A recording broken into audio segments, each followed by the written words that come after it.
हर चीज़ की expiry date होती है जी। तो प्लास्टिक की भी एक्सपायरी डेट है।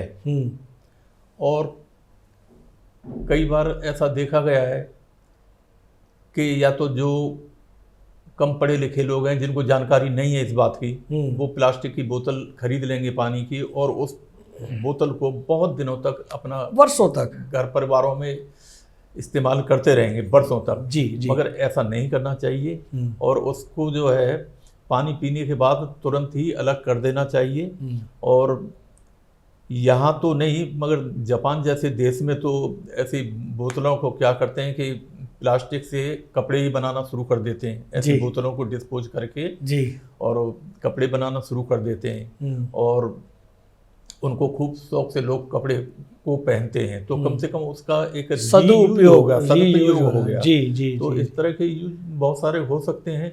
तो हमें प्लास्टिक की बोतल हो या कोई दूसरा बर्तन हो तो उसको कम से कम ही इस्तेमाल किया जाए, ये ज़रूरी है क्योंकि एक्सपायरी डेट के बाद जो है उससे खतरा ही पैदा रहता है। जी जी जी। हम आगे बढ़ते हैं। क्या सरकारें और निगम प्रदूषण को कम करने के लिए अपने दायित्वों को सही ढंग से निभा रही हैं या इसमें कोई कमी आपको दिखती है?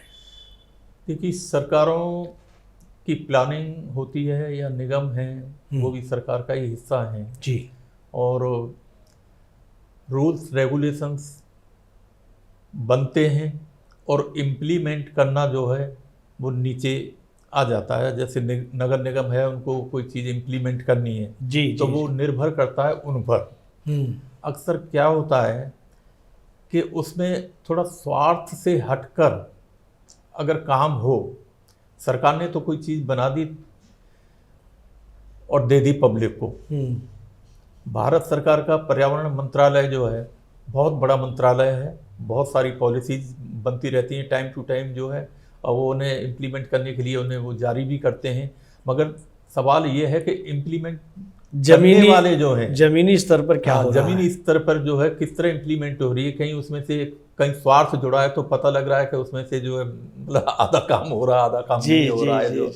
तो ये स्वार्थ भावना से, स्वार्थ रहित भावना को हम रखें तभी ये सफलता हमें मिल सकती है। क्योंकि ये देश और जीवन के नाम पे हमें स्वार्थ से हटकर रहना चाहिए। वाकई वाकई